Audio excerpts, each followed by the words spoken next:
We do have a ton to get through in this episode. Common sense is finally prevailing. There was controversy this month, Dave. I'm not particularly excited by that. Secrets and things on set. I haven't told them anything. I think this is just good times all round. Every Doctor Who is liked by somebody, and that's a really good thing. Davo, my doctor. I know we disagree on this one. First world problems, Dave. I get why fans are asking those questions. Oh gosh, that's actually quite a lot to talk about. It doesn't compute. It's the elephant in the room. That's okay. Fandom versus the BBC. The cardinal sin.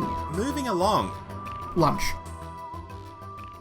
Hello, it's February 2026. We're talking about the State of Decay. It's the Doctor Who show. I'm Dave. And I'm Rob.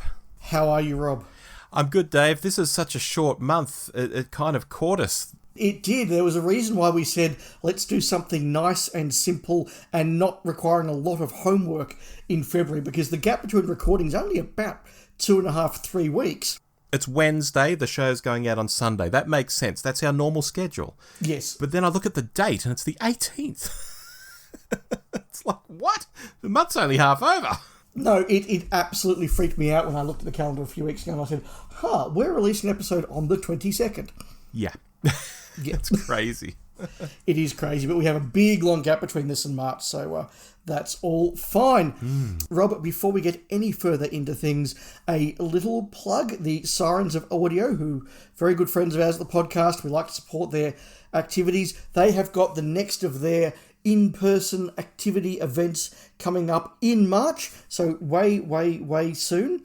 That is with the Fourth Doctor's companion, Louise Jamieson, also a big star of something called Emmerdale, I believe. But Yes, she's in a lot of interesting things over the years. Tenko, that's a big one. Tenko, I was about to say, yes. No, she's a very accomplished and very experienced actress who will have a lot to say, not just about Doctor Who, but look, she was there for the most intense period of Tom Baker's time.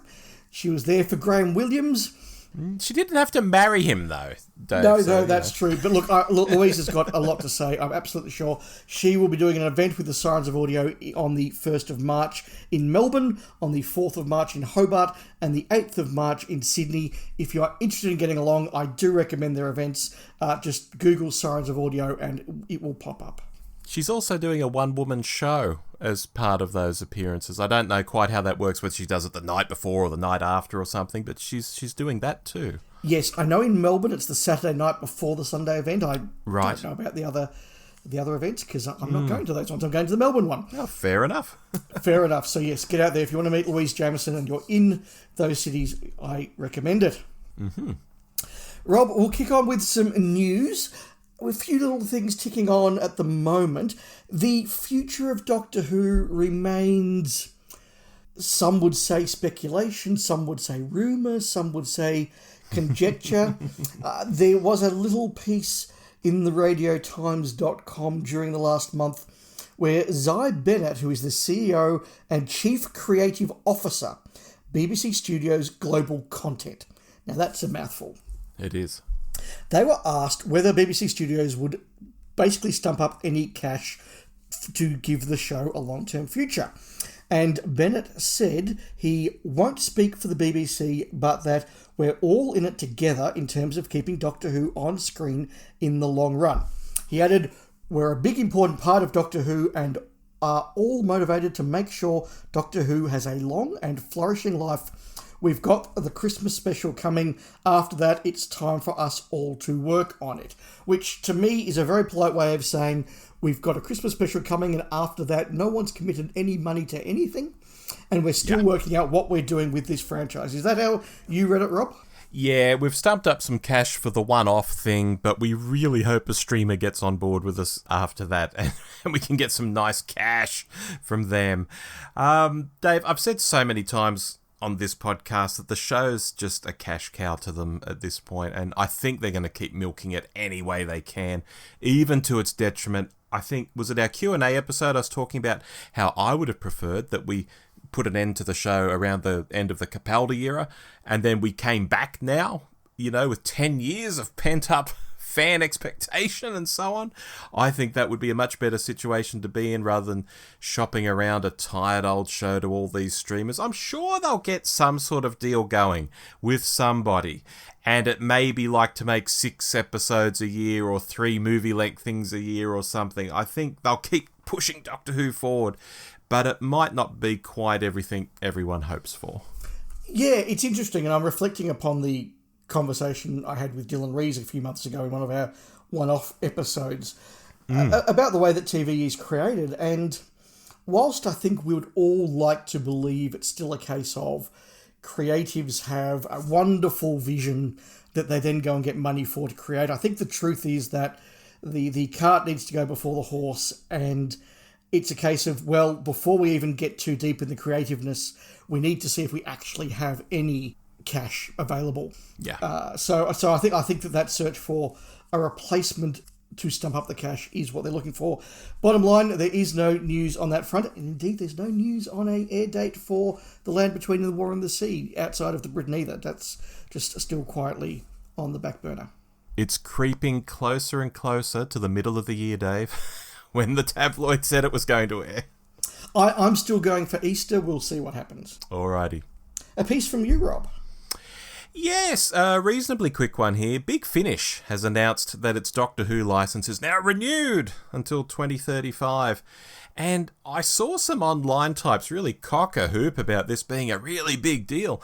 But I thought to myself, well, who else was going to take it on? I mean, they've got about 25 years worth of infrastructure and the relationships with all the old cast members and a loyal audience. From the BBC's point of view, it just prints money. They don't have to produce anything. It's just this easy licensing income. Why wouldn't you renew Big Finish? You know, unless the BBC wanted to suddenly make cast audios itself, which doesn't seem likely, or someone like Audible was going to come in and make a play, which I think is unlikely too. I think this is pretty much the most predictable renewal that's ever renewed, Dave. And it does pave the way to release all those Tom Baker stories they've been banking over the last decade. Yeah, a guaranteed future to the end of 2035. That's a pretty good deal for Big Finish. I think the other interesting point is that clearly Big Finish sees a future as well, and they are still making money.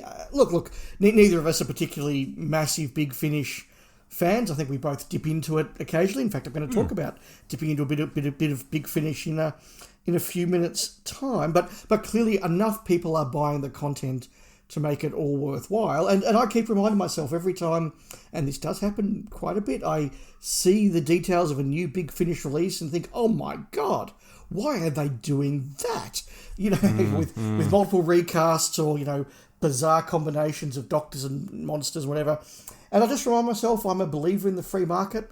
Clearly people want to buy it. Clearly people enjoy it enough to pay money for it, in which case, fantastic. That makes people happy. That's a good thing. And Big Finish can do this for another 9 years. Yeah, unless something happens. I mean, I do see fans of Big Finish saying, I used to buy everything of theirs, now I only buy select things each year because the price of these things has gone up. They push stuff out more as like box sets, like here's a very expensive box set that's got a bunch of stories in it, rather than here is a story for this smaller amount of money by the slice.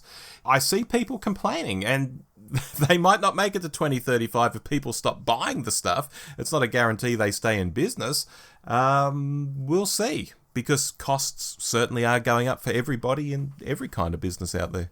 Yeah, and look, to make the serious and you know, genuinely sad point as well, and I made this point when I was discussing this news item with a few local Doctor Who fans, the sad reality is that it's not impossible that 2035 means we've seen out many or all of the classic Doctors. Yeah, that's very true. It's another decade. It's another decade. Davo's the youngest, and he's in his mid-70s now. They could all well go another 20 years, but, you know, it's not impossible one or two do disappear in the next decade, which is very sad, but I guess, you know, like anything in life, enjoy it while you've got it, and let's get as much wonderful creative times with these actors as we can get in the next decade. Yeah, of course. I noticed you missed McGann out of that, and that ties into one of your questions on Twitter recently. Is he a classic Doctor? If he is a classic Doctor, Dave, we still have a very young classic Doctor out there. Yeah, or relatively young. He is. I've never counted him as a classic Doctor, and it always became a bit weird for me when suddenly, with New Who becoming really big, it was like, here's the classic Doctors, including McGann. I'm like, no, McGann was it's his own special thing. The classic Doctors were there until Survival, and that ended. Then there was a big 7-year gap. Then McGann happened. He was his own thing. He had books. He had all the rest of it. And then there was New Who. So I've never counted McGann as a classic Doctor. Not in the nasty ways. One of the characters in Queer as Folk once said McGann doesn't count. But I don't see him as a classic. But look, he's younger than all of the first 8, shall we say? Yes. You still mean to go that black, but yeah, just kind of sad reality where it's we a are. fair comment. It's very true. Talking about the future, though, Pete McTighe has been starting to get the inevitable questions that he was going to get. As somebody who has written now for a couple of Doctors, he was the showrunner. I say showrunner for The War Between the Land and the Sea, but how much was he really running the show and how much was Russell T Davies over his shoulder? That's something I think we'll learn more about in years and decades to come. But he was certainly very influential on that and had a relatively free hand, we understand. So he's being asked, are you the next showrunner? And particularly when he appeared at Gallifrey 1 this month, he was asked and said, it's not for me to say. It's not my decision.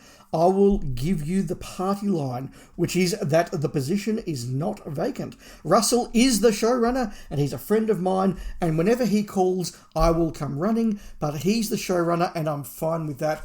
Rob, I think we're all assuming that RTD is done at the end of this Christmas special, but that's not an official thing, is it? No, it's certainly not official, but it would make sense. And not even just from people being disappointed with his RTD2 era and wanting him to go. I just think it makes sense that he's come back, he's had another Doctor that's had a couple of seasons, he's making a Christmas special, he's overseen this other show. What else is there to do? Hang around for another relationship with another streamer, and then how long does that go on for? He's got to cut the cord at some point. It's logical it happens after this Christmas special.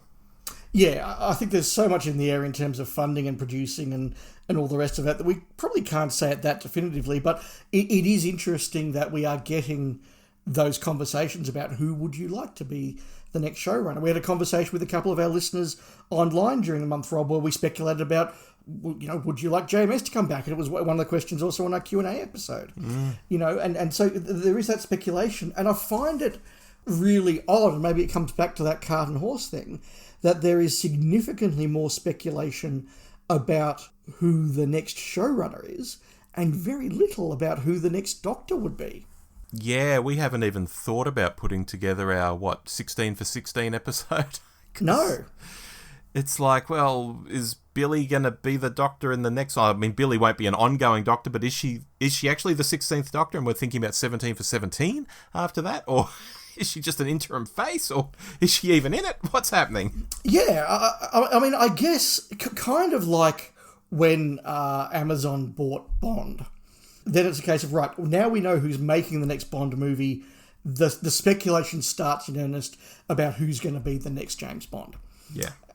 I think we'll see the same thing when somebody says, we are now making the next season of Doctor Who, and that means that we are looking for a Doctor, and whoever is the Doctor in the Christmas special will regenerate into our Doctor at the end of that, or we're going to start with a blank slate and they're just going to walk in to the TARDIS fresh and new, whatever. That's when we'll start to do it, and I'm sure that any company that's making Doctor Who, if they're remotely worth their salt, will make sure there is a lot of media speculation and hopefully public buy-in to who the next Doctor is.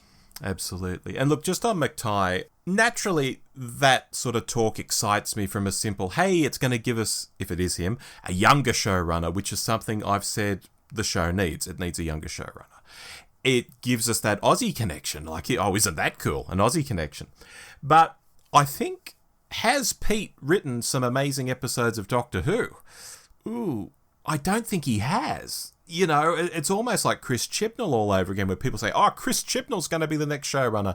And I'd sit here thinking, yeah, but has he written any good stories? Like, he wrote a really good episode of Torchwood, but has he written any good Doctor Who? Ooh, I don't know. It's kind of in that area. And I admit, I haven't seen The War Between the Land and the Sea, but with all the story breakdown videos I've watched, I've been sitting here thinking, Christ, is this for real? You know, the little shorts he does on the Blu-ray box sets, I mean, they don't really cover him with glory.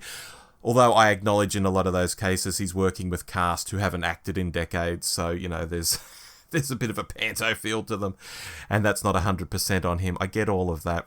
And I just wonder, what kind of showrunner would he be? Is he this Andrew Cartmore kind of guy who can pull together a bunch of people and make it work? Or is he going to try and replicate RTD and go like, ooh, 8 episodes. Okay, I'm going to write 4 of them. I'm going to pay myself to write 4 of them. And I'm going to co-write 2 of them. And suddenly it's like, ugh, that's not how I would do it. I don't know how he would do the job. Oh, so many questions. Yeah, it's interesting. I don't think there's a Pete McTighe episode I don't like. I really loved Kablam. That was one of my highlights of the Whittaker era. His second Whittaker story, the name of which escapes me, it's the one with the plastic and the dead birds. Oh, I almost said Frontios. That's not right. No, Praxius. Praxius. Yeah, we yes, go. It had an Eus in it somewhere. That's right. I didn't love Praxius, but I respected Praxius, and it had some good ideas. And his shooty episode fell apart a bit for me at the end, but I thought it was quite well written and some good character moments. Like, I kind of appreciated what I think he was trying to say before RTD sort of bent a bit out of shape to fit in with his season arc and where he wanted to take some of those characters at the end of the season. So I don't mind his work, and I guess what he makes for other showrunners may be very different to what he does himself. But we are going a little bit longer than normal for the news, Rob, but I just want to make another point as well, because I think it's worthy of a conversation. You and I have been watching a fair bit of sort of just episodes of Next Gen over the last month. And as I've been watching them, I go onto the Memory Alpha wiki and just look at the production notes and everything.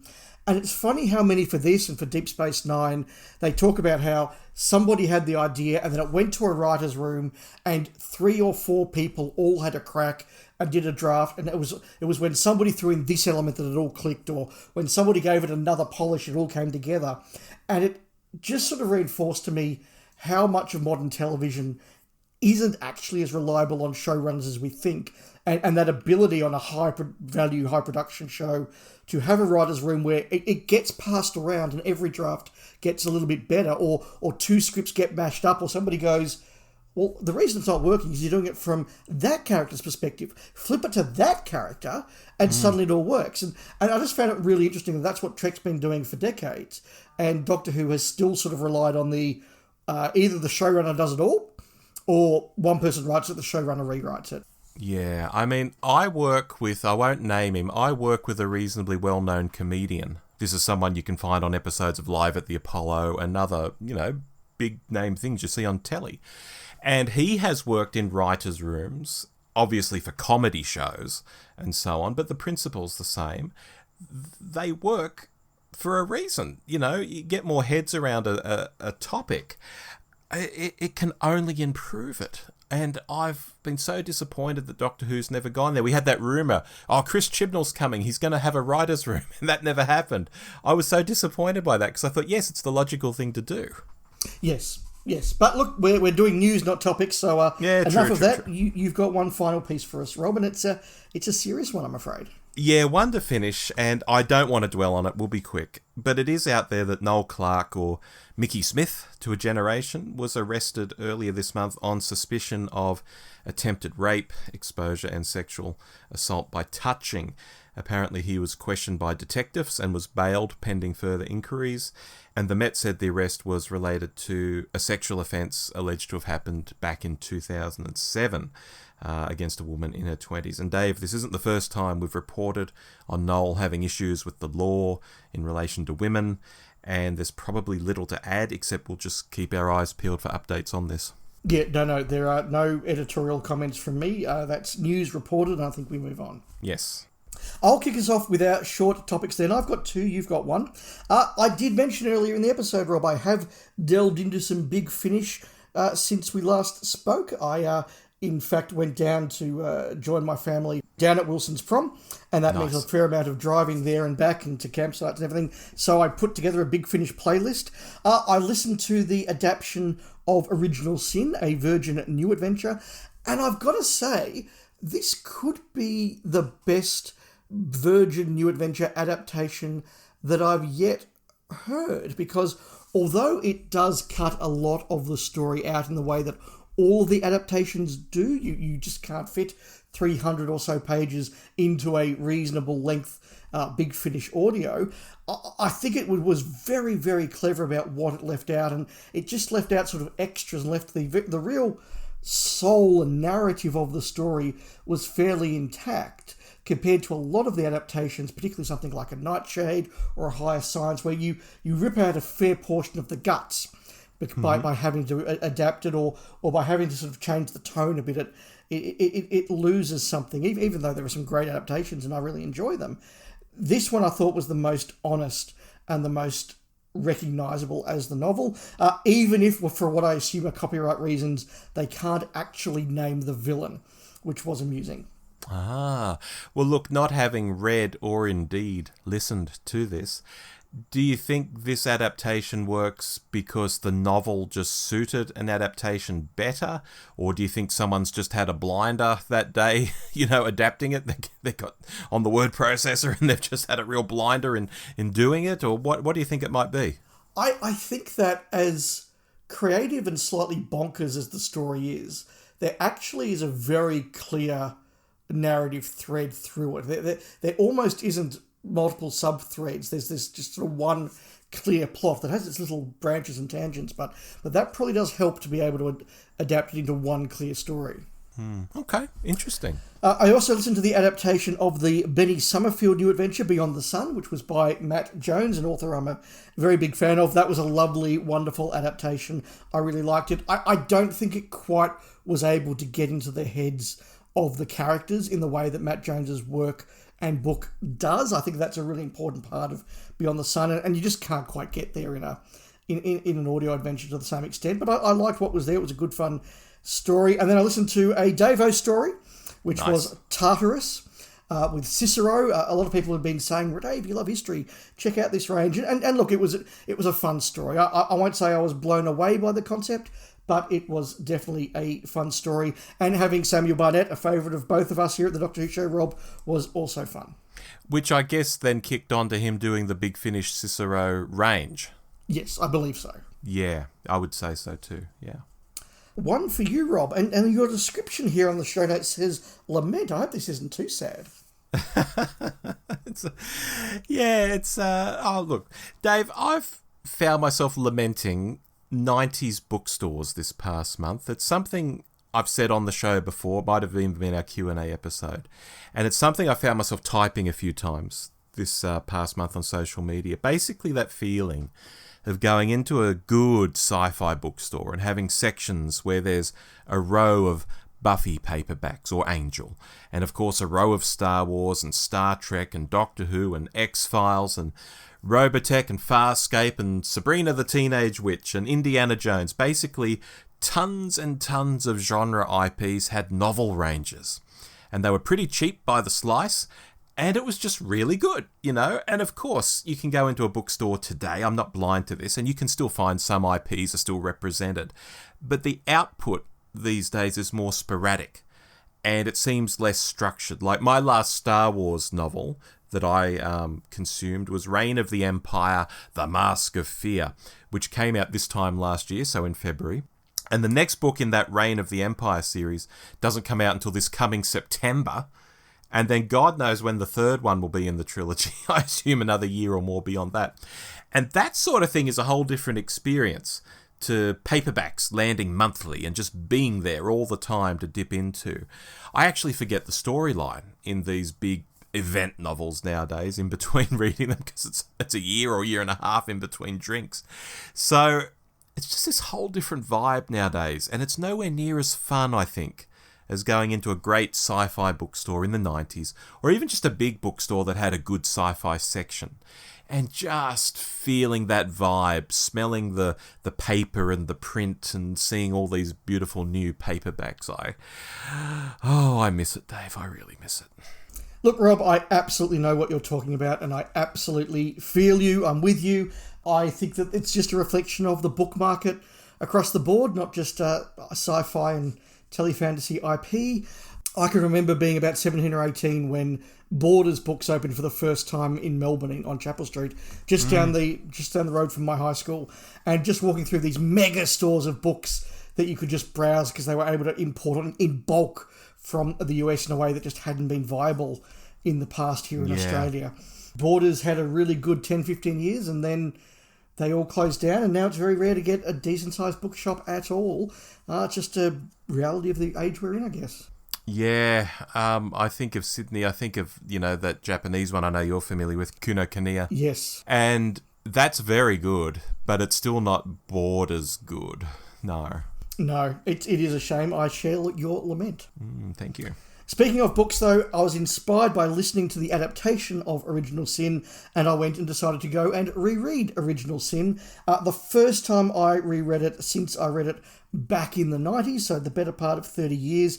And this is one that has aged very, very well as a book. And I was impressed by how much depth there was in this, how much creativity there was in this. The alien race, the Hith, are genuinely alien and wonderful and bizarre. The sci-fi concepts are really cool and interesting. It introduces Roz and Chris as new companions, and they're just really effective right from the start. It does bring back a villain, spoiler here everybody, Tobias Vaughan, which is a very interesting idea. I really enjoyed reading this one, and it's one that I think was probably a bit too hard sci-fi or serious or rad or whatever you want to call it. Probably a bit too much that for me at the age of about 15. But reading it now as an adult, I got a lot out of it. It was really, really worthwhile. Nice. That might be one I read first when I dip into some NAs. Yeah, I'd encourage you to. It's a good one. It's from a good run. Very good. Well, that brings us to our main topic, Rob. Now, we nominated 4 stories. We didn't give ourselves any criteria. We just nominated 4 stories between us that we might like to talk about. You've got the results of our listener poll there, Rob, and it was very close for a very long time. And in fact, the lead changed a couple of times. It did indeed. In the end, we got 138 votes, and for most of that, The Mind Robber and State of Decay were duking it out, often on equal pegging. And I think I said to you, or at least I wrote on social, how is this even possible? We're over 100 votes, and it's still equal. How does that happen, especially when there are 4 choices, and people also voting for Battlefield and also throwing votes at Attack of the Cybermen? How on earth are we hitting the same number of votes on these 2 stories? But in the end, State of Decay pulled away, got 37% of the vote, Mind Robber 32.6%, Attack of the Cybermen 17.4%, and Battlefield brought up the rear on 13%, Dave. Thank you, listeners, for participating in that poll. The next time it comes up, please do. It's always fun to just see where our listeners want us to go on these things. As always, when we do a deep dive into something from the past, Rob, my first question to you, or you to me if you're hosting, is when did you first see it? I don't have super strong memories of seeing it much before 87, 88. I'm sure there's a run of Tom Baker repeats on the ABC around that time that I would have seen it in, possibly as an omnibus on a Saturday afternoon or something like that.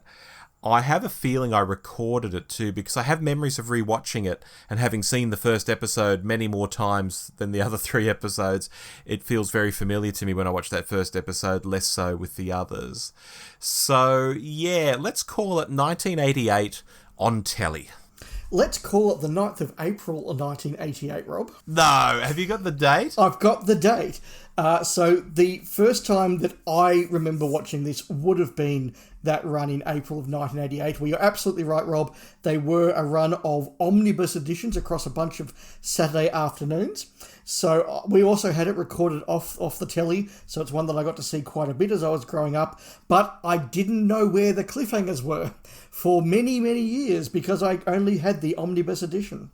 Well, the first episode's a bit of a dud of a cliffhanger. It's like, oh, look at that. And there's some stock footage of some bats, and then it ends. Oh, look, nothing happens. I don't mind it. I think it's a nice build-up, but you're right.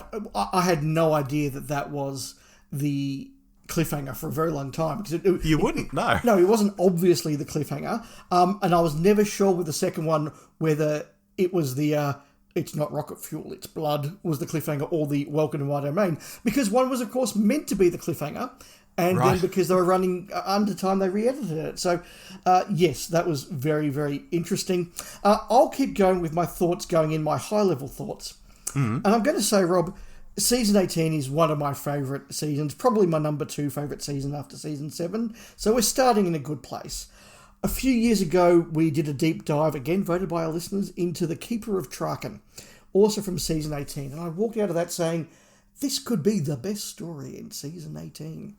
And I'm walking out of the State of Decay going, you know, Rob, this could be the best story out of Season 18. And I reckon if we did Full Circle, I'd say, Rob, that was the best story out of Season 18. And if we did Warriors Gate, I'd go, Rob, it was a bit weird, it was a bit esoteric, but that could be the best story out of Season 18. Legopolis maybe as well. And it's just a really strong season, and I don't know which is my favourite out there. But that's a long way of saying I really enjoyed this and have a lot to talk about. Very good. My basic thoughts going in were, Dave, thank heavens I've actually won one of these votes. I don't think I won one in 2025, so finally something I wanted to see. I think you got one. I think you did get one. One. There you go. But no, I wanted to see this again. I picked it as one of my 2 because I felt this is this lovely autumnal Season 18 that we always talk about and we always have good things to say about, which you've sort of touched on there. And this was the gothic horror one, and it was dark, and it's got these drops of Time Lord history in it, even though it's not a Time Lord story. And it was something I've wanted to rewatch for a long time, and this gave me the perfect opportunity. So my thoughts going in were just gratitude that we were doing it and excitement that I was going to see it for the first time in a long time. That dives really neatly into the first couple of points I've got here about the mood of the thing.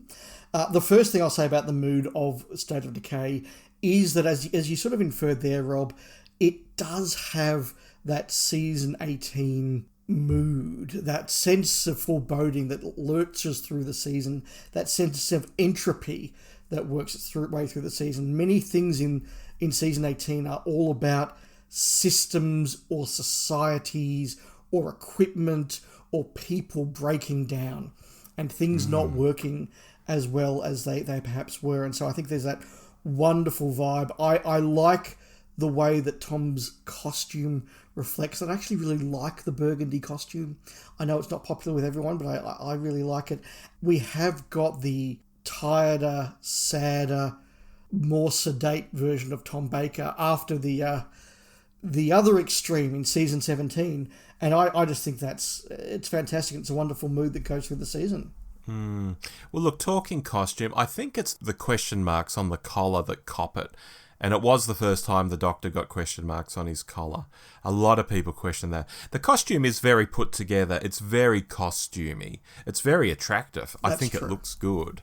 But I think it was really the question marks that people questioned, no pun intended. Does someone get around thinking, I'm so enigmatic, I'm going to put question marks on my clothing? Like, it was a bit weird. That was the biggest criticism of it, I thought. No, I do get that point. You're right. It is a designed costume in the way that J&T wanted to have designed costumes, particularly looking towards merchandising. So I do get that, but I just had Tom's costume in Season 12 look like this, I don't think it would have worked. But the idea of him sort of being more elderly and statesmanlike, I think reflected in a sort of more sedate and calmer costume, I just think works really well. Yeah, and I do like there is some subtle variation across the season in footwear. Sometimes it's shoes with long socks and sometimes it's like the pirate sort of boots. Yeah, and he gets into the waistcoat in a couple of stories, so, there is some variation there. The other opening point I want to make about the mood here is we are obviously doing vampires. Yes. And it struck me as I was watching this, two things. Firstly, how effective this story is, with not a lot of money and some fairly basic ideas, and let's face it, a relatively basic sort of story, how effectively it does build up that real sense of tension and danger and horror. I think it does really, really well. And the vampires fall into that, but I was also watching it going, this feels such a early vampire story. This is pre-Interview with the Vampire, this is pre-Buffy, it's pre all of these sort of modern shows about vampires and vampire lore, and where we've really it's before even Bram Stoker's Dracula the movie, which was a big sort of turning point, I think, for the depictions of characters like Dracula in pop culture. So sort of all that lore, the turning up again of the sexuality of vampires, the lore of vampires, doesn't feel like it's here. This feels like a really sort of stripped back, old school vampire mood, and it's probably more effective because of it. And that's possibly because of what was going on behind the scenes, because I want to say, I think there was probably an even better story lurking, but Christopher H. Bidmead was waving the flag for sort of more science, and the head of serials, I believe, was wanting to make it less scary. I think Peter Moffat, the director, wanted to go more sort of hammer horror and really lean into that.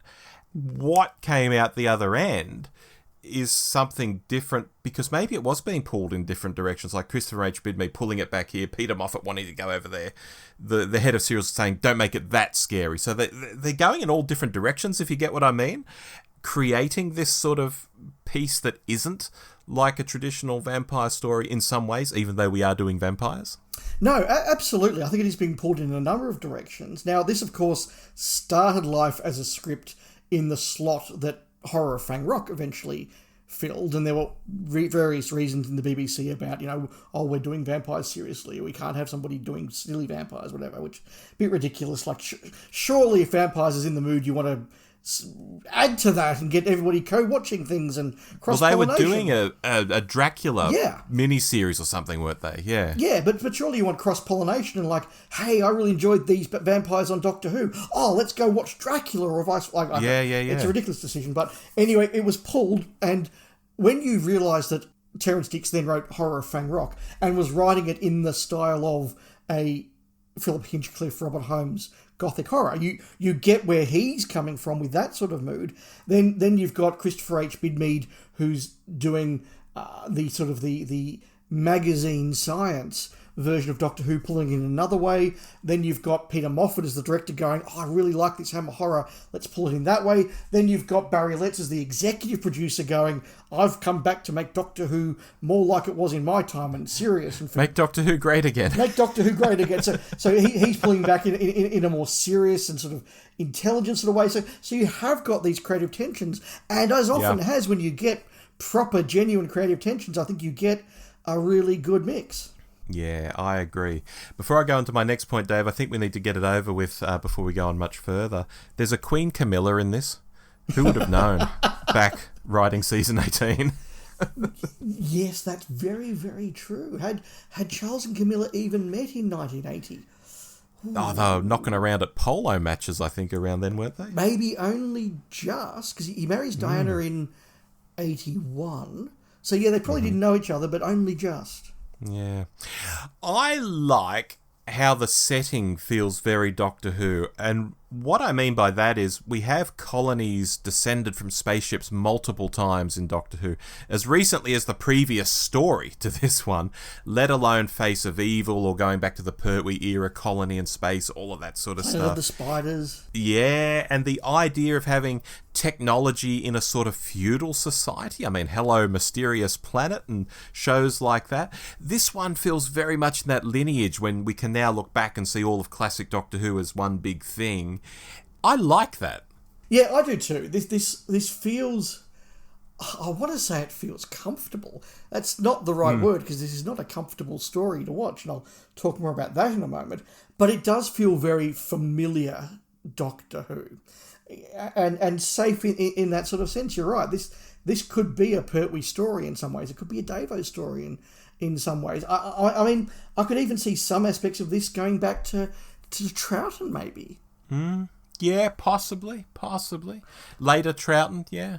But where I say it's not comfortable and where I pull back a little bit from that comment is the level of horror in this. Now, I'm very used to State of Decay because I first saw it when I was 7. I wasn't quite 8 when I first saw this. And then it was one that would have been on relatively high rotation as an off-air copy, for years and years to come. And the VHS came out, and the DVD and the Blu-ray. So I've seen it many times over my life. I'm very familiar with it. And so it is one of those stories that I normally watch, and it kind of washes over me in that comfortable familiarity. But as always happens when I sit down to watch it for the podcast and actually look closely at it for the first time in a long time, I really appreciated just how much horror there is here. You get the Doctor being bitten by a vampire bat. You get Romana being bitten by a vampire bat. You get regular references to, those fiends drained his blood. You get the Doctor opening a fuel tank filled with human blood. This is. I was simply just going, I didn't quite appreciate just how hard and fast they went with this. Yeah, I mean, they line up people at the local tavern, and, some of you are going to get let off. Some of you might become guards, but the others, they're going to have their blood drained. Yeah, and it's interesting that for a while the story almost leads you to think that there's some ambiguity, and maybe even the Lords themselves are sort of denying to themselves that the villagers know they're vampires and what they're up to. And maybe, the villagers aren't meant to speak about it out loud, but it's very clear that Ivo and the others actually do know that if you're picked for the selection, they're going to drink your blood. You're not coming back one way or the other. No, you're not. So yeah, that quite full-on level of horror I thought was impressive. Yeah, but there is a moral lesson, I think, underpinning it. It's something along the lines of people who suppress learning are bad. I think that's what Terence is getting at. There's even a line from the Queen at one point, the Doctor isn't weaponless, he has knowledge. So there's sort of a don't deny knowledge to the plebs lesson going on, and I think it's done 100 times better than if they tried it today. In the modern era, the Doctor would make some big wanky speech about it. Here, it's just left to the audience to catch on to and go, I get that. Yeah. There is absolutely a feeling across season 18, and I think this is coming from both Letts and Bidmead, of scientists are good people. You see in the Leisure Hive that ultimately the pursuit of science is a very positive thing in full circle, leaving prejudice and dogma and doctrine to the side and getting back to proper knowledge is a good thing. Megalos does it the most unsubtly with the scientists all have cool wigs and they're good people, and the religious people are all nutcases. That's not that's probably more like what they would do today. Yeah. I can go through every story, and there is this sense that if you leave prejudice and dogma behind and get back to science, that's a very positive thing. And that certainly was something that did resonate very strongly with me, and probably the thing that I remember most strongly from watching it as a kid was that message. The scene where they talk about the laws of continental shift really was a sort of a aha moment for me as a kid. Like, that's a really cool idea. I want to learn more about that. And the idea that the scientists, the smart people, ran away to try and make life better and have their own little technocophica was something that did resonate with me. So it's very on theme. It would not be out of place in the Pertwee era, which is why I think that Barry Letts has had a role in there, but it's not out of place in this era either at all. Yeah, no, I like it. I like how they're even just preserving all this old gear that was just, I don't know, they say it was strewn around or whatever, and they've protected it. I like that conservation angle as well, Dave. I think they're doing good work. But they still have, and I think this is probably Terence, that sense of moral ambiguity that at some point you have to stand for something. And you can't just you can't just hide away in the corner of the library reading your books. At some point you have to actually come out and interact with the world if you want the world to be a better place, which it's a very subtle message, but I think perhaps the most important one of all in this show. Speaking of Terence, do we agree the Time Lord the Doctor talks about who would tell him ghost stories on Gallifrey was probably Campo? Yes, I've always assumed that. I I think I had seen Planet of the Spiders before I saw this, and yes, I absolutely just made that link. And again, it's one of those ones where if you're a young fan who's really obsessing about this show, as I was, you can sit there and go, that's the guy that the Doctor talks about in the Pertwee era. Oh, that's really cool. Yeah, it's not as on the nose as, when I was a young guy, there was a guy called Campo, and I met him a few years ago. You know, he was getting around. Anyway, he would tell me ghost stories. Like, they don't say any of that. It's just like, there's this guy, and the viewer puts it together, and it's so simple, yet it's so effective. Yeah, it's a lovely little piece of continuity there. It's something that Terrence does really well. Something else that Terrence does really well is cool sci-fi ideas. And as much as this is based in that horror show that we've all talked about, there is this idea of science going on, the idea of moving through the CVE into E-space, the idea of the mutation of the vampire, the idea of using the rocket ship, etc. It is fundamentally a sci-fi story, not a fantasy story, and I think that's really, really important. Yeah, agree with that. I just want to add, while I'm talking about E-space as well, it's amazing to me, given the way that Doctor Who was written and made back in the day, how effectively this just fits in to the E-space trilogy, because even though it's kind of a standalone story, it's not the one where they get trapped in E-space, it's not the one where they escape from E-space, it's the middle one. E-space ends up being a fundamental part of this, because it's the way that the great vampire escaped from the Time Lords. And so just that little extra bit of the story does make you feel like, this is part of a really cool planned trilogy that probably wasn't quite as planned as we like to think it was. Yeah, and it's a perfectly sound and logical way the Great One could have escaped the Time Lords, by going into E-space. Absolutely. Yeah, I think that's really effective. While we're talking vampires and the Great One, Dave, when the Great One is killed and the three who rule crumble into dust like vampires, it makes you wonder, does the Great One do that? Do giant vampires in general do that? Because if they did, this is me being very fanish now, how could the Time Lords have gone around and counted their bodies back in the day to find one was missing if they'd all crumbled into dust? So maybe the big ones, the giant vampires, don't crumble into dust. I don't know. I'll first of all say it's a really effective shot for 1980. Really effective. And, sure. And certainly as a kid, I got that sense that vampireness holds your aging in stasis or in place. And the moment that force is released, you catch up, if you like. I think that was just really effectively conveyed. I mean, the three who rule don't completely vanish. There are piles of dust. So I guess... Yeah, it's true. I guess maybe sort of like Listerine, the first episode of Red Dwarf, the Time Lords went around just counting the piles of dust. Hopefully not tasting them like Lister. Hopefully not, but you mentioned the Time Lords and Gallifrey there, and another really strong memory that I had from watching this as a kid is that at this point Gallifrey was still rare enough that mentions of Gallifrey and links back to Gallifrey felt like a real moment. So when the Doctor starts to go back and talk about the legends of Rassilon, and he has to go to the TARDIS and find the old records, that to me actually was a moment of, this is even more important now. This is a bigger deal, because he's mentioning Time Lords and Gallifrey, and it's not quite got to the level that I think it does get to, where it's like, Gallifrey again. It's like, Gallifrey. Ooh. Yeah. Oh, yeah, it's like he's digging up secrets. Like Romana has to tell him that there's a copy of this in the TARDIS databank or whatever. It's not like they call the Time Lords and get them to roll in a bow ship to take out the Great One at the end. It's secret, and it's lore that we're learning, and it's very intoxicating, especially when you're young and you're wanting to learn things. Yes. I completely agree.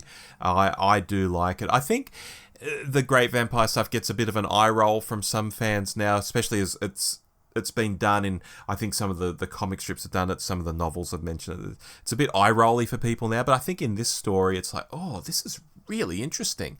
This is Gallifrey lore from potentially before they were, time travelling, and they were just like a spacefaring type bunch. Yeah, certainly back in the days of Omega and Rassilon and all the rest of it. That just sends a chill down your spine as a kid.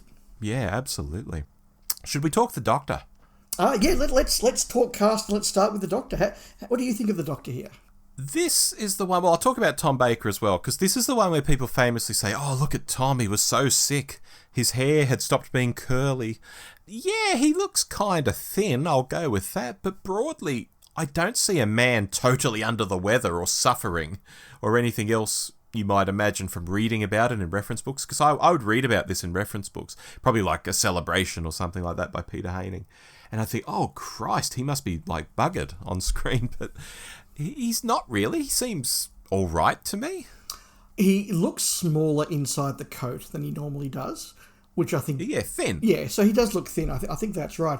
But I don't think that affects his performance at all. No. He's still incredibly strong. When he's yelling at the scientists about what they've got to do, it's a very powerful performance. He's clearly in charge. If anything, I think him being a little bit sicker, and obviously I think, as most people are aware, going through his hiatus in his relationship with Lalla Ward, shall we say, and therefore being angry at her, that does bring a solemnity to the performance and a graveliness that is absolutely appropriate for a story about vampires.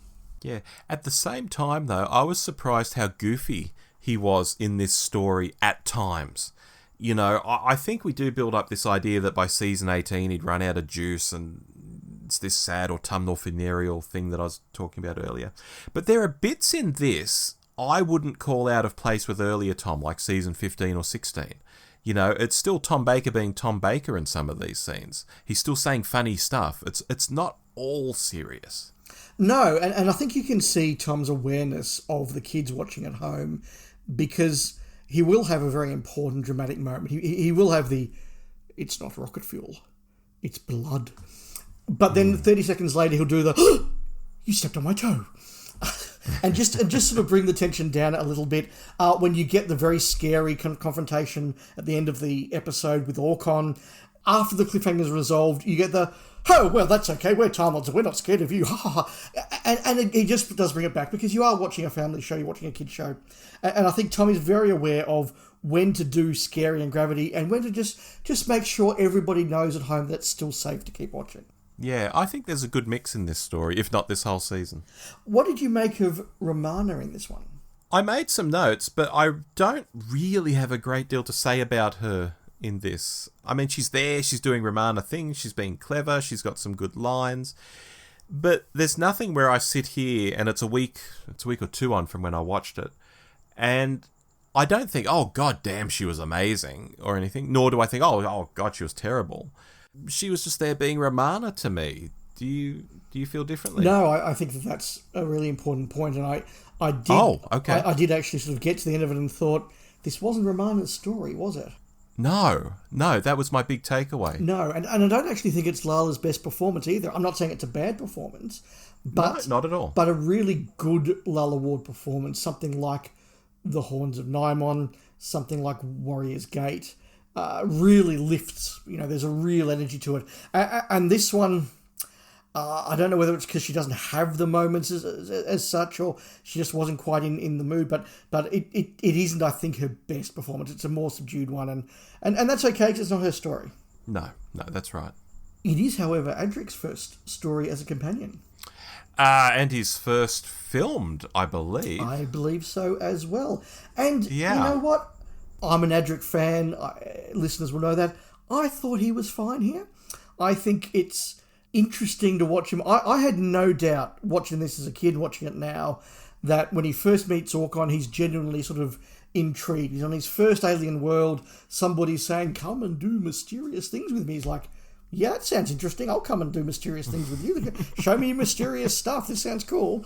And then sort of realises that maybe they're a bit dodgy, but he's like, oh, no, I'm going to pretend to be along with them and play along so I can rescue Romana. To me, it was never in doubt. Is Matthew Waterhouse instantly in his first Doctor Who role an Oscar-winning actor? Of course he's not, but I didn't have any moments there where I've thought, oh my God, I'm cringing on your behalf. I'm not such a big Adric fan, so I'll shock you by saying this, Dave. I think he's quite likeable early on in this story. Whether he's acting against K9 or it's the woman at the tavern. And I thought about it and I thought, he's really likeable, and he's doing quite fine when he's away from the Doctor and Romana. When he's put in scenes with them later in the story, I don't know whether there's an aspect of, oh, holy shit, I'm acting with the Doctor and his companion, and that's putting him off. There's certainly the script not helping him as he has to be sort of zombie-like and hypnotised, and he can't quite do that. But I feel like he's a whole different character in the first half. And in the next half, he might be a bit overawed by Tom or something, you know. Again, I'm not the biggest Adric fan in the world, but I'll say I really like him in the first half, where he sneaks out from having hid inside the TARDIS, inside the corridors, and here he is, and I think he's fine. Yeah. I've always said that the very best Adric dynamic is the one he has when it's him and the Fourth Doctor. That mentor-Telemachus relationship, I think, is really, really important and really, really just wonderful. When it's the Fourth Doctor and Romana and Adric, he either falls through the cracks or there's sort of a tension because, Romana / Lala doesn't want to be sitting at the kids' table with the kid. There's just... And you get a sort of repeat of that, with Matthew and Janet Fielding, and then because the Fifth Doctor isn't a mentor figure, it doesn't work. It kind of all falls apart. But I think that Lala and Adric don't work together. Also, Romana and Adric don't work together, and probably Lala and Matthew didn't work together very well either. And maybe Mum and Dad were fighting as well. It must. Everybody said it, but how hard would it have been to have one of your first big television acting jobs and you quickly find out that your hero, the star, is a grumpy old bullying bastard, and he's fighting with his co-star. Yeah, and even Peter Moffat, the director, sort of talks about someone having to sort of take him aside and going, "So since you were last here, a few things have happened." Tom and Lila got together. They've just got apart, and that's a thing, and that's a problem. And you're going to have to manage that. Good luck, Peter. That's all going on. So that is a thing. The three who rule. Look, Orcon is absolutely incredible. I walked into this thinking that Zargo and Camilla were weaker performances. They have a couple of naff moments each where I don't think they quite know how to play something and find that perfect balance between camp and horror. But they have some, for the most part, some really good scenes. The scene where there's the two of them just alone in the bedroom and they're washing their hands in unison and they have the "Why am I still afraid?" That's a wonderful thing. The cliffhanger at the end of part 3 where they're just having fun, just pulling this guy apart. And again, I'm just going, they did this in Doctor Who? This is the cliffhanger? Wow. That's, when they just twist his arm out of his socket, you're sitting there going, and they take their time, let's just do this really slowly and linger on how horrible this is. That is properly chilling, and it, it wasn't a behind the couch moment for me when I was 7, but it was maybe you're just hugging yourself a little bit tighter moment. I found this all through Tom's era, watching it when I was young. I was never terrified of it. Even, people's guts getting blown out and brain of Morbius and things like that. I was never scared of it. But you look back on it, and psychologically, what was going on in people's heads watching this, in kids' heads, yeah. On the other hand, there are two weaker parts of this one for me, Rob, and one of them is that some of the more junior cast members are not exactly giving Shakespearean performances. No, that's fair. And often when we get these kinds of rabble, the actors haven't been very well cast, shall we say. So it's kind of par for the course with Doctor Who. Yeah, I think that's fair. A couple of little points I just want to rattle through before we get to our wrap-up, Rob. I think the music is fantastic. This is Paddy Kingsland. This is season 18 where the Radiophonic Workshop has been for the first time let loose on doing the music for Doctor Who. And I think all of the stories in season 18 have really wonderful themes and really good effort made to them. There will be other stories in the future seasons that also have great pieces of music, but I don't think there's any season that is consistently good with the music as this one. And the music here is really, really strong. Yeah, I think being their first outing, they want to impress, Yeah. but also it's the first time you're sort of hearing it, and it's fresh, and it's different, and it's kind of like the only time you sort of see it against Tom Baker. He only gets one season with the new credits, one season with this kind of music. Yeah, that's fair. I said there were two things that let the story down, Rob. One of them is the model work. I think that the static model of the tower and the village isn't too bad, although it does have that classic Doctor Who problem of we've got a village that is apparently able to self-sustain itself for 1,000 years, but has about 4 people in it and 3 houses. So, that's a problem. It's something that Terrance Dicks would go on to retcon in the future. I'll just leave that there. It is a great shame, though, that I don't think the people doing the model work quite understood the brief, that it was a spaceship with several turrets, and the turrets were small, mini little explorer ships that would go, because about 3/4 of the spaceship takes off to come back down. That's clearly not what was intended by the production, but it's still a good moment. And I like the resolution. It's a very good Doctor Who resolution. I wanted to highlight the moment where Orcon turns to Habris and says, "Then die. That is the purpose of guards." And I think Habris is sort of half hypnotised, but half going, "Oh, this is Yeah. it." And I kind of feel like when Habris then goes on and encounters Ivo, if it wasn't for the fact that Ivo just instantly is like, "This is for my son," and smashes him down, Habris also almost wants to go, "Hey, hang on, stop! I'm on your side now. These guys, no, stop." So I think that's really interesting. The final point I just want to mention is I did have a dubbed copy of the cassette where Tom Baker reads an abridged version of Terrance Dicks's novelisation. So there are parts, particularly in part 1, where the dialogue is very, very familiar, and I can sort of hear Tom reading it rather than hear the performance. Ah, that's very cool. Just going back to the comment about guards and it's their job to die. Do you think that's possibly Terrance? That's the writer's mind there. Like when you're writing stories, it's the job of guards to die. If you need someone to die, roll on some guards, perhaps. I think so. I think Terrance probably had a bit of a smile on his face writing that. Yeah, it's very good. I've got to the end of my notes, Rob. Are you ready for your big summary? Yeah, I'm ready to summarise. Lead us off. Dave, I found this very easy to watch. I like the elements in it. Some of them we've discussed. Some of them we haven't really touched on. I think the way the original ship's pilots have been alive all these years, they're not descendants of them. The way their names have morphed from their original names is all very cool stuff. The creation of the weird little feudal society, I like. The way the people are nabbed to be taken to the tower to be guards or maybe just be food. All of that's very cool backstory. The spaceship is the tower. It's obvious, but it's cool. Using the spaceship to skewer the Great One, that's cool. I even like the location filming, as they've found a very old forest. Yes. And some of the shots near ancient tree roots and things, they're real tree roots. It looks very atmospheric. It's all very good stuff. I thought going into it there was maybe an extra 10% of oomph in there, if I'm being completely honest, that wasn't there. It was a very good story, but not quite as good as I remembered it, maybe, or had made it to be in my head. But I'm really among the weeds there. I'm really trying to pick holes with it. I really enjoyed watching this. It is so obvious when you get one like this or Full Circle, where they don't go to Planet Quarry, just what an instant difference it makes in elevating the story. I think that is a lesson that is very, very well learnt at this point.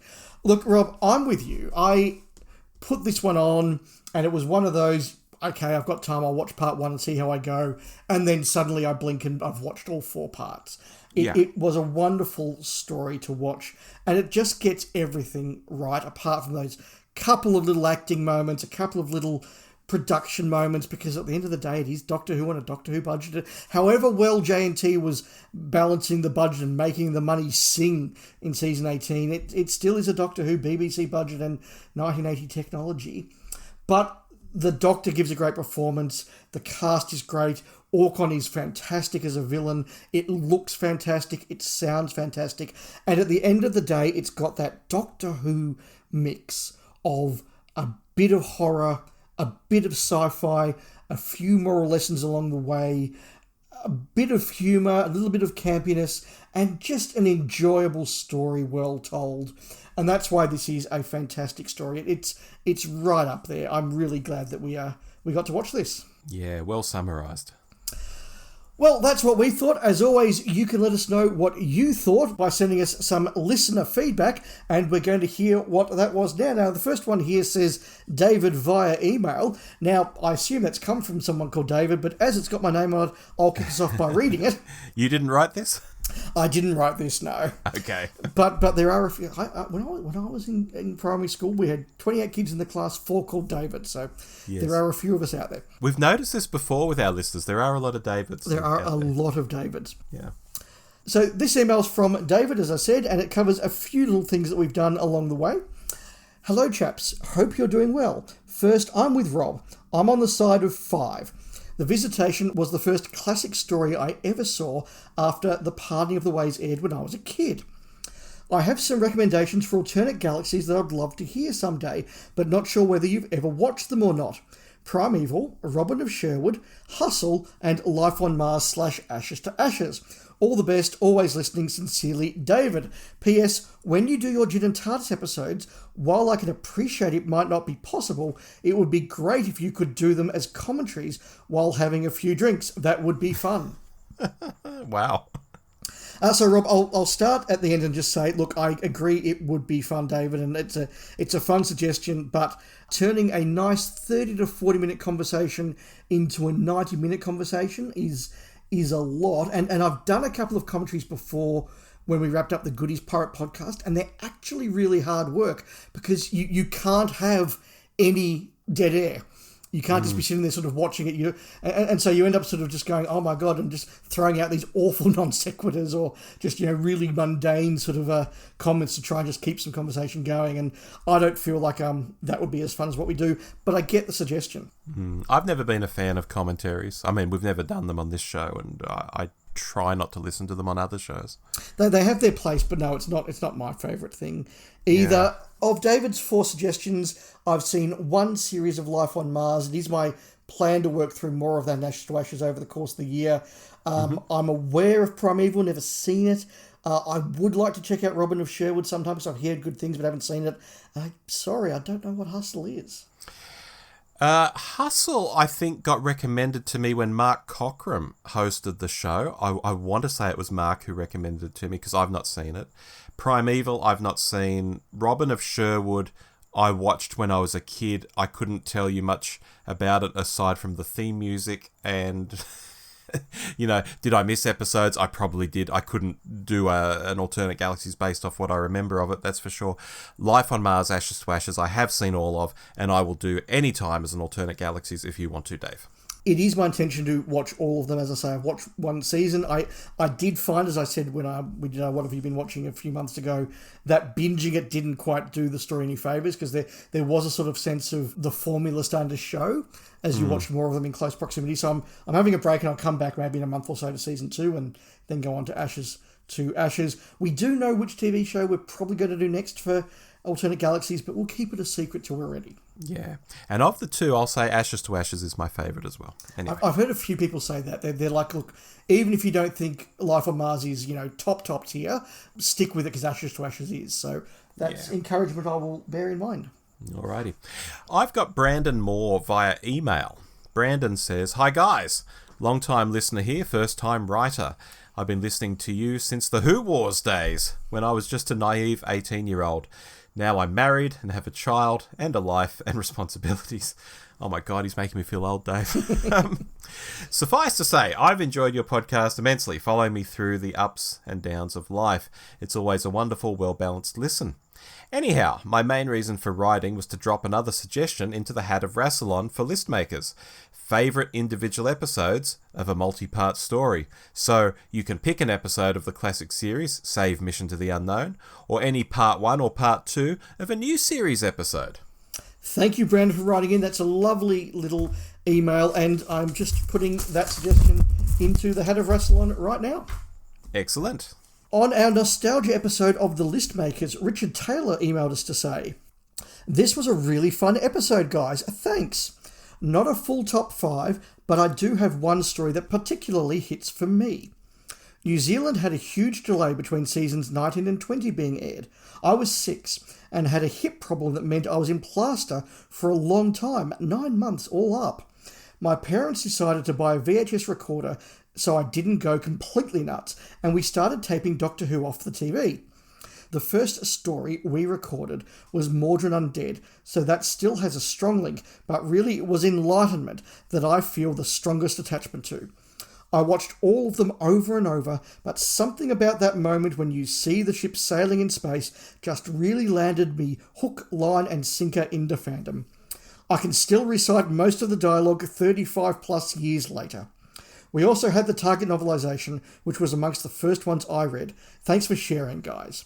That's a really lovely piece of nostalgia there from Richard. It really is, thank you. On our Deep Space Nine episode of Alternate Galaxies, I have John Isles via Bluesky. He says, "This was a good episode. I rewatched DS9 in full pre-COVID. It's Only a Paper Moon is the only TV/film that has genuinely affected my life. My feelings after my mum's unexpected death mirrored Nog's PTSD. Now watching Trials and Tribulations for fun.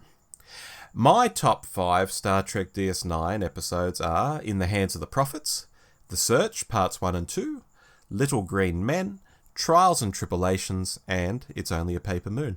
There are probably loads more I could have chosen. P.S. I also loved Babylon 5 in the 90s. Didn't we all, John? Didn't we all? Thank you for that. Yes, we did. Thank you for that. That's a great list of top 5s. And it just proves what I said about some of these episodes, like It's Only a Paper Moon. When I saw that at the age of about 16, 17, I thought, what the hell is this nonsense? I watch it now as an adult and go, oh my God, this is so meaningful. Yeah, well, I've only ever seen it as an adult, and I just thought it was fantastic. Totally. On our Ask Us Anything episode, Nick Dent said via email, "Rob, I was gobsmacked to hear you list Dog Band Star in your top albums. Suede is my all-time favourite band, but Australian fans are kind of rare. Also, I am gobsmacked you have even heard of Gene, one of my all-time favourites as well. There you go. Well done on your 10-year anniversary. Australian listeners will know what I mean when I say that you guys are the David and Margaret of Doctor Who. Naturally, Dave is the David and Rob is the Margaret." I can believe that, actually. That makes sense to me. Yeah. And I can think of no higher praise than to be compared to either. May your partnership last 28 years like theirs did. Nick, we of course know who they are. I religiously watched David and Margaret at the movies, so thank you. That's a wonderful thing to say. Yeah, that's fun. Dylan Mooney via YouTube says, "Thank you very much as always, guys. Sorry for the number of questions." Oh, not at all, Dylan.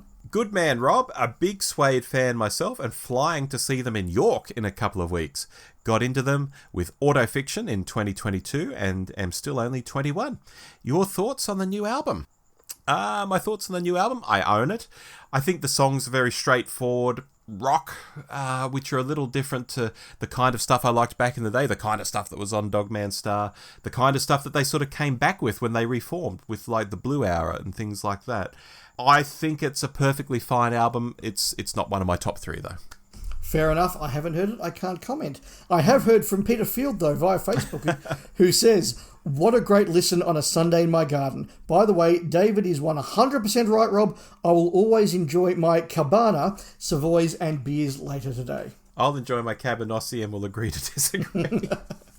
Fair enough. We've got one from Joe Llewellyn, Rob. Yes, on our Top Military Stories episode of The List Makers, our topic creator, Joe Llewellyn, has written, "Thank you, gentlemen, for a great episode about 2 of my favourite subjects. I grew up in an army household with my Vietnam vet stepdad, and I served 36 years as a combat engineer in the reserves, with deployments to Afghanistan, Kosovo, training missions to Japan and Panama, and countless activations for fires, floods, the 92 LA riots, and 2020 civil unrest. I retired as a First Sergeant OR8. I got my civilian career, met my wife, found my church, all because of the National Guard.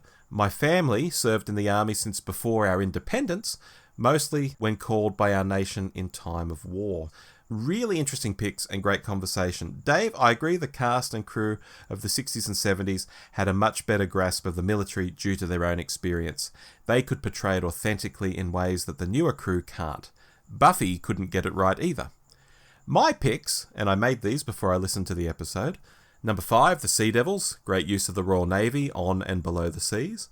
Number 4, the Demons, gotta have a unit story, and this is a great one. Poor Sergeant Osgood getting yelled at by the brig while trying to get his gear working. I feel your pain, brother. Number 3, the Web of Fear. Love this one. You have a proper unit, small U unit, a commander, a staff sergeant, corporals and soldiers, and a visiting senior officer getting in the way. A UMR, or Unit Manning Report, that makes sense. Doesn't always happen in these shows. I could have easily picked the Invasion. Number 2, Remembrance, my favourite classic story, the proto-unit, the traitor, the junkyard battle. Yesterday I learned that Mike and the squaddies were RAF instead of Army. I had assumed that countermeasures was a multi-service joint operation. I knew Group Captain is an Air Force rank, just my Army bias. Could have easily picked Battlefield or Fenric. Funny how the anti-establishment McCoy era has 25% of their stories heavily featuring the military in interesting and thought-provoking ways. Number 1, Time of Angels, Flesh and Stone. Although it fails the UMR test, I love this one. The 4th and 5th episodes of Doctor Who I ever saw. I love the concept of the Anglican soldiers. I would not want that in real life, but I like the way it added a layer on top of the usual military action. Father Octavian could have been written as a zealot, or worse, but Moffat didn't. I'm grateful for that, and I talk about that story on Happy Times and Places, episode 73.1 and 73.2, with Toby Haydock. Thank you, Rob and Dave, for another stellar show and a fantastic conversation. Sorry I went on, but these are 2 of my favourite subjects. I just need to figure out how to slide martial arts into the conversation. Maybe next time. Dave, thank you for your honourable service to your country. I worked with some amazing soldiers from our partners in Kabul, and they are my brothers as much as any American. Cheers. Wow, that's a wonderful email there, Joe. Thank you for sending the topic. Thank you for sharing that part of your life with us. That's just wonderful, and thank you for your service. And yeah, I'm glad we did your idea justice. Yeah, I'm surprised. I got 3 snaps with Joe there. Demons, Remembrance, and Time of Angels. Yes, no, I think we did pretty well. Yeah, good stuff. And finally, going back a year to our An Adventure in Space and Time episode, Shaggy Hess via Spotify says, listening just over a year later, great stuff as always, lads. Awesome to get the extra historical context with Adventures in Space and Time. I was never aware of that stuff, and it was great to hear your takes on it. Excellent. I'd have to go back and listen to it to hear what we said, but I'm sure it was something damn interesting. Well, Shaggy certainly thought so. So thank you, yes. Shaggy, and thank you to everybody who wrote in. Rob, we always wrap up with what have we been watching. A smaller one for me. I did mention last month I had got an HBO subscription for a month so I could watch Welcome to Derry, and while I had it, I had so many friends saying you've got to watch Heated Rivalry, so I thought, well, if I've already got the subscription for another 2 weeks, I will. Look, I found it mostly pretty dull, to be honest. It didn't quite gel for me. The side plot with the other 2 characters I thought was by far the most interesting part, and I just they took so long to get together and there wasn't enough support. It was fine, but I wasn't blown away by what's it about? What's the genre? It's a romance about 2 hockey players. Ice hockey players. Oh, okay. Yes, it's been a bit of a big deal in some parts of the internet. I thought it was okay. I wasn't blown away. In my spare time, I've been watching a few random episodes of Star Trek The Next Generation, just to sort of fill in the time, because I know you've been watching some, Rob, and that's been fun. I did start watching Starfleet Academy. I didn't straight away, because I didn't think a lot of the trailers, but a couple of friends and those wonderful people over at Trek This Out were doing hot takes and sort of saying, no, we had those concerns, and it's actually better than that. So I've watched it. I'm still watching it. I'll give all my thoughts on that next month when I've seen the whole first season, but I am looking forward over the next month to watching the new Lord of the Flies series that's just dropped. That looks pretty cool, and the 2nd season of The Dodger is out, so a bit to watch. I've seen the trailer for Lord of the Flies and I thought, oh good, it looks like they're doing an authentic take. It looks pretty cool, and I will watch it over the next few weeks. Cool. Since last time, Dave, I've started, and I'm almost finished, a Star Trek The Next Generation rewatch, and this is using a list of about 50 stories that I cooked up with you. Basically, I asked you, what are the hits? What do you think of the hits? What are the interesting episodes in each season? And it's been a real blast to knock through some good stuff. None of the crap, night after night after night. And I think at some stage I might do up a list of the stories so listeners can follow the same path, or even suggest other stories to us that they would put into like a rewatch, a shortened rewatch like this. Yeah, totally. It's been very good to do. I mean, I have found, unlike when I watched DS9 and I hadn't really seen much of it, and I think in the whole 170 odd episodes I'd seen like 5 of them or something. in TNG, I think I've pretty much seen every one I've rewatched. But it's still been fantastic to do. But yeah, always open to more suggestions. So I'll make that list up at some stage. Aside from that, The Night Manager Season 2 and Fallout Season 2 have come and gone. Both of those were really great. They're both getting third seasons, which makes me very happy. And finally, Season 4 of The Lincoln Lawyer dropped recently, and I just destroyed 10 episodes of that in about 3 days, maybe 2.5 days. I really, really like The Lincoln Lawyer. You really do enjoy that one, don't you? It's fantastic. No, that's great. But that's what we've been watching this month. Rob, what are we going to be watching for the podcast this coming month? Dave, we had a listener contact us on Facebook, I think, last year. Some people will remember this, to say that she'd really like to hear us cover Children of Earth. And I was quite gung-ho for us to do it at Christmas for our fun rap show of the year. And you didn't think that was such a great idea. So here we are for March, pulling out our copies of Children of Earth, and we'll be having a good discussion about it in a month's time. I haven't watched this since broadcast. Wow. Not for any reasons of, disliking it. I have a very good memory of it, but just because it's not been one that I've gone and pulled off the shelf like, today I really want to watch Children of Earth. It's just sort of gone under the radar. So is it because your memories of it are heavy? It's possibly that as well. It's not something you pull out on a rainy Saturday afternoon and just, I just want something fun and cuddly. I'll watch the Children of Earth. So, and maybe it's, look, who knows? We can discuss that next month. But I'm looking forward to diving into this. So we've done a bit of classic this month. We're doing something from the New Who era next month. Yeah, and apologies I've forgotten your name to our listener, but hopefully you're listening tonight and you can get excited for next month's episode. We're doing your suggestion. We absolutely are. But until then, I've been Dave. And I've been Rob. And we'll speak again soon. Bye-bye. Goodbye. You've been listening to The Doctor Who Show with Rob and Dave. Find us online by searching for The Doctor Who Show. We also love it when you write in. Drop us a line anytime at hello@thedwshow.net.